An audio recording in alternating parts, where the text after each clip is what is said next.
여러분 반갑습니다. 금융공부 김범근입니다. 자, 오늘도 신속하고 정확한 연금 정보 제공하는 연금 클리닉 시간입니다. 자, 오늘은 금감원 보도 자료를 하나 가지고 왔는데요. 자, 연간 연금 수령액을 1,200만 원 이하로 유지하는 게 유리하다라고 금감원에서 발표를 했습니다. 자, 그러면 반대로 표현하게 되면 연간 연금 수령액 1,200만 원 초과했었을 경우에는 세금 부담이 조금 높을 수 있구나로 해석할 수 있는데요. 자, 왜 금감원에서 연간 연금 수령액을 1,200만 원 이하로 유지하는 게 유리한지 그 이유 사례를 통해서 같이 한번 알아보도록 하겠습니다. 자, 먼저 금감원 사례입니다. 자, 은퇴를 앞둔 나고 계시는 직장 생활하면서 퇴직연금, 개인형 IRP에 본인이 납입한 금액과 그다음에 14년도 초에 가입한 연금저축을 통해 연금을 매월 120만 원씩, 연간으로 따지면 1,440만 원을 받도록 계획했는데요. 자, 이 경우 연금소득세는 어떻게 되는 것인지 궁금합니다가 바로 오늘의 사연이 되겠습니다. 자, 그러면 우리가 연금소득세는 우리가 연금을 지급받을 때 이제 과세가 되는데요. 선택할 수 있는 방법은 두 가지가 있습니다. 첫 번째로는 종합과세 되는 게 있고, 두 번째로는 분리과세 되는 게 있습니다. 자, 먼저 연금소득이 1,200만 원 이하일 경우에는 당연히 분리과세를 선택을 해야 됩니다. 그래서 5.5%에서 3.3%의 연금소득세가 차감된다라고 보시면 될 것 같고요.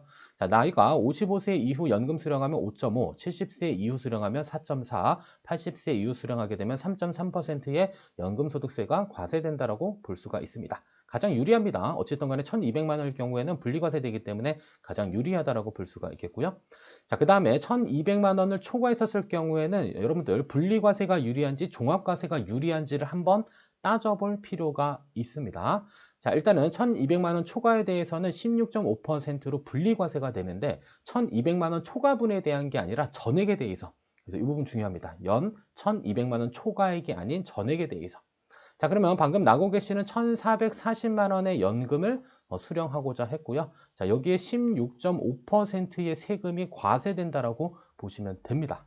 자, 무려 연간 1,200만 원일 경우에는 분리과세로 5.5에서 3.3%의 세금이 과세되는데 한 220만 원 정도 초과됐다라고 해서 세율이 갑자기 16.5%로 껑충 뛰어오른 것을 볼 수가 있고요.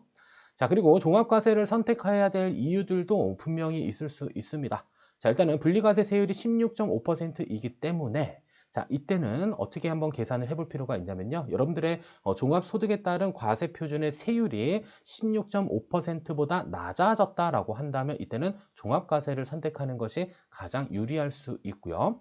자, 그다음에 종합과세 세율이 만약에 16.5%를 초과한다라고 한다면 이때는 여러분들 무조건 분리과세를 선택하는 게 유리할 수 있습니다. 자, 그러면 조금 더 세부적으로 분리과세를 선택했을 경우와 종합과세를 선택했을 경우 차이를 좀 보도록 하겠습니다.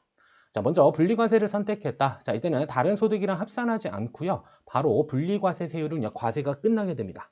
자, 그러면 55세부터 연간 1,200만 원의 연금을 수령할 경우에는 5.5%의 연금소득세가 과세돼서 연 66만 원의 세금을 부담하면 되는데요. 자, 근데 반대로 연간 1,400만 원, 플러스 200만 원이 늘어난 겁니다. 자, 이럴 경우 연금을 수령할 경우에는 1,400만 원에 대해서 16.5%가 과세돼 세금이 무려 연간 231만 원이 됩니다. 자, 연금 소득은 200만 원이 늘어났을 뿐인데 세금이 무려 약 한 170만 원 정도가 늘어나게 되는 이러한 현상이 발생됩니다. 따라서 무조건 연간 연금 수령액은 1,200만 원을 넘기지 않는 게 세금 측면에서 유리하다라고 볼 수가 있을 것 같고요. 자, 그리고 1,200만 원이 초과하게 되면 종합과세를 선택할지 분리과세를 선택할지 고민을 하게 됩니다. 딱 한 가지만 정리를 해드리면 일단 종합소득 금액에서 여러분들의 종합소득공제를 차감한 과세 표준이 계산이 돼야 되겠고요. 자, 그 다음에 만약에 나의 세율 구간이 24% 이상이다. 자, 이때는 여러분들 연금소득 뭐가 유리하다? 분리과세가 유리합니다.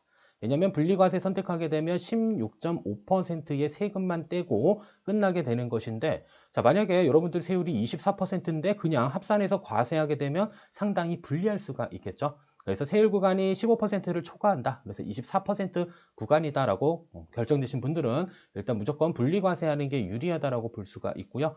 반대로 세율 구간이 15% 또는 6%이다라고 생각되시는 분들은 종합과세 또는 분리과세를 한 번 정도는 고민을 해서 계산한 다음에 그 값이 유리한 것을 선택하시면 될 것 같습니다. 자, 그러면 연금소득세 어떻게 절세하는지 절세 팁 보고 마무리 짓도록 하겠습니다. 자, 일단은 연간 1,200만 원에는 공적연금은 포함되지 않습니다. 뭐 국민연금, 공무원연금들은 포함되지 않는다. 꼭 기억해 주시면 좋겠고요.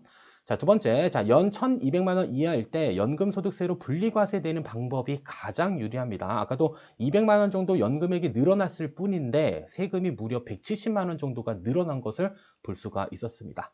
자, 그러면 연간 1,200만 원을 수령하기 위한 가장 좋은 방법, 즉 연금 수령 기간을 길게 설정하는 게 유리하다라는 겁니다.